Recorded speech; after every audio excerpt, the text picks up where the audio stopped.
You know that knot in your stomach, the one that tightens right after you check your bank account, bills, rent, subscriptions, debt, all measured in currency. That didn't even exist for 95% of human history.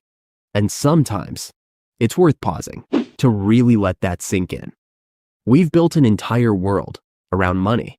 Yet, for hundreds of thousands of years, no one had a single coin, not a single IOU, not a single reason to check a credit score.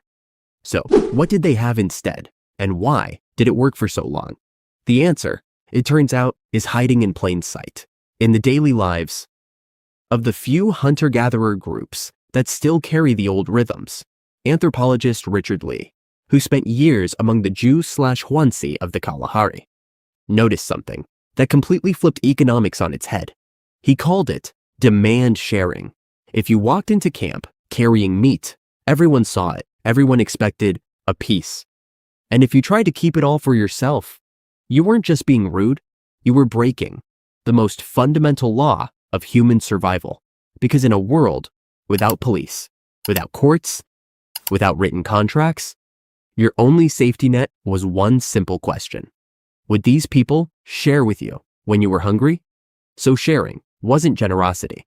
It was a system, a deeply practical, brutally enforced system. The most valuable currency wasn't gold, wasn't grain. It was reputation. Your name, whispered around the fire, was your credit score. Anthropologist James Sussman, who wrote Affluence Without Abundance, described how the Jew/Huansi would mock, shame, and eventually exile anyone who refused to share. And exile meant death. So people learned to give everything, all the time. Not because they were saints, but because they were smart. Now, what would that actually feel like? Close your eyes for a moment. You've just returned from a long, successful hunt. Your body is exhausted. Every muscle aches. But before you even reach camp, word has already spread. The fire is burning. Everyone is waiting. The meat is taken from you. Yes, taken. And divided by someone else entirely. You, the hunter who made the kill, often receive the smallest portion. Is that fair? In our world, probably not. In theirs, it was the highest honor. Because giving away the meat earned you something far more valuable than calories. It earned you respect. And respect, social capital, is the one thing you can't buy. It's stored in the hearts of everyone who shared that meal with you. And this wasn't unique to one tribe. Open almost any anthropology textbook, and you'll hear the same rhythm. Again and again. The Hadza of Tanzania, the Aka of Paraguay, the Marto of Australia. Different languages, different landscapes, different lives. But the very same rule, share everything, hoard nothing. But here's where the story becomes truly fascinating. Sharing didn't stop with food, objects, ornaments, stories, songs. They all kept moving, constantly. I still remember the first time I read about the Kula ring, described by anthropologist Bronislaw Malinowski in his classic book, Argonauts of the Western Pacific. For centuries, men living on the islands of Papua New Guinea sailed dangerous, open ocean journeys in tiny canoes, not to trade, at least not the way we think of trade. They exchanged shell necklaces and shell armbands. Each object had a name, a history, almost a spirit. No one kept them forever. You received a necklace, held it, lived with it, then passed it on. The entire purpose was to keep those objects moving, to connect distant islands into one web of trust and mutual obligation. They weren't money, they were messages. They said, I am connected to you, and you are connected to me, even across hundreds of miles of open sea. And on the other side of the world, a different tradition was taking shape among the Kwakwaka and other nations of the Pacific Northwest. A chief would gather huge stores of food, blankets, copper shields, not to keep, but to give away, sometimes even destroy, during an enormous ceremony called the Potlatch. The more he gave, the greater his status.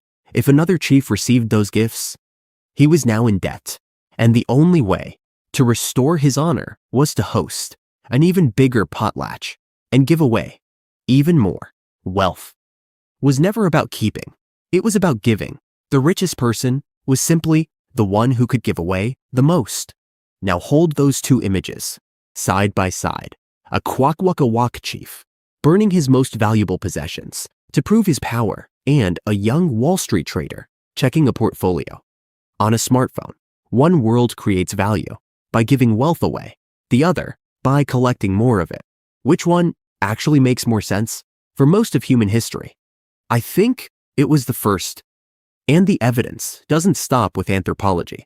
Archaeology tells the same story. At a place called Gesher Benot Yaakov in modern-day Israel, researchers discovered the oldest known evidence of communal eating. 780,000 years ago, early humans were already bringing hunted animals and gathered plants to one shared place, then eating together.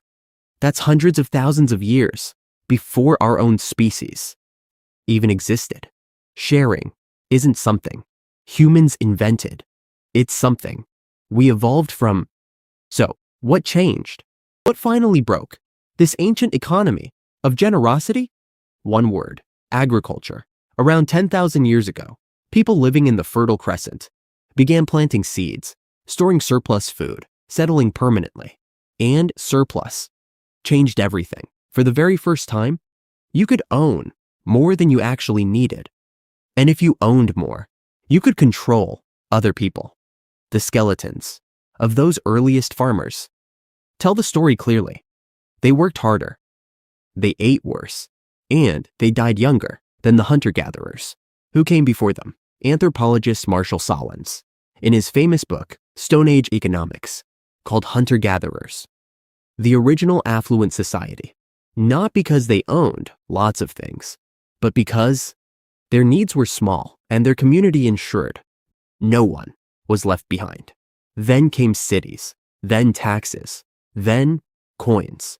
Around 600 BCE, the Lydians, in what is now Turkey, created the first official currency, and money did something extraordinary. It allowed people to trade with strangers. You no longer had to know someone, trust someone, or even like someone to exchange value. That one simple idea scaled human cooperation further than ever before. Cities, empires, technology, much of our modern world rests on that abstraction. But money also changed something else.